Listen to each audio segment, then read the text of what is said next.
இப்போ ஃப்ரெஷ் சக்கை எடுத்து ஒரு சக்கை பாயசம் ஈஸியாக பண்ணி காட்ட போகிறேன். ஓகே.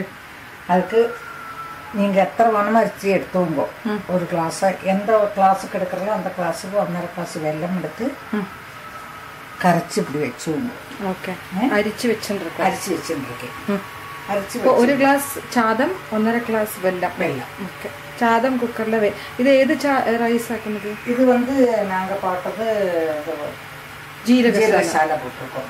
ஓகே. இந்த அரிசி. ஓகே.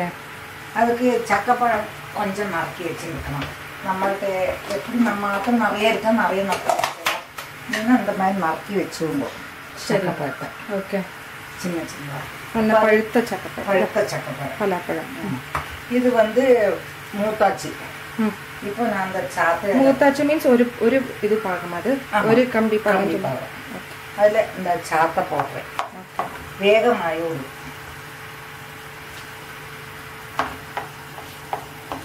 இந்த சக்கப்பழத்துக்கு பதில் இந்த சாதா பழம் போடலாமா? அதுவும் போடலாம். அது ஒரு டேஸ்டா இருக்கு. அதுவும் ஒரு டேஸ்டா இருக்கு. நீங்கள் அவில்ல அப்படி பண்ணி காட்டியிருக்கீங்க. அவில்ல பண்ணி காட்டியிருக்கேன். இந்த பாயசமே கோவில் பாயசம் சொல்லிட்டு பண்ணி காட்டியிருக்கேன் தோணுது. ஆமா, அதுல தேங்காயும் இதுவும் போடணும். இதுலயும் தேங்காய் போடணும். ஓகே.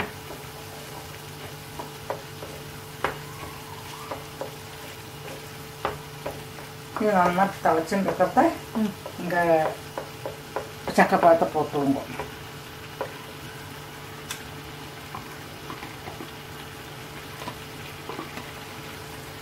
அது இந்த தலைக்கத்தை அம்மா வெந்து விடும்.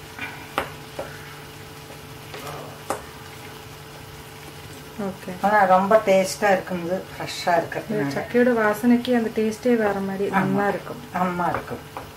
இது தேங்காயும் போடணும், அவ்வளோதான். 2 ஸ்பூன் நெய்யை விட்டா போயிடும் கடைசியில். இனிப்பு இன்னும் வேணும், ஜாஸ்தி வேணும், கம்மி வேணும்னுள்ளதாக்க அவாக்கு ஏற்ற மாதிரி அட்ஜஸ்ட் பண்ணிக்க. இப்போ வேகமாயிடுங்களா? அப்போ வேகம் ஆயிடும். நம்ம சக்கப்பழம் வெந்தாச்சு. ஓகே. நீங்கள் பார்த்தாலே தெரியும் அம்மா வெந்திருக்குங்க. ஓகே. இந்த வாசனையும் சூப்பராக. ஆமாம். ஏன் நல்லா இப்போ சக்கப்பழம் ஒன்றும் இது பண்ணுறதுக்குள்ள வெந்து போயிடும். கொஞ்சம் அந்த ஃப்ரெஷ்னஸ் இருக்கும் வேணும். ரொம்ப போட்டு வதக்கவும் கூடாது. அந்த ஒன்றும் வேகலாம் பார்த்தா அதில் நான் தேங்காய். ஓகே. ஓகே. கொஞ்சம் நெய்யும் விடுறேன். ஆச்சுனாக்கா ஆச்சு, அவ்வளோதான்ல. இதுதான் பாயசம், சக்க பாயசம் ரெடி. வேறொரு பாத்திரத்தில் ஆக்கி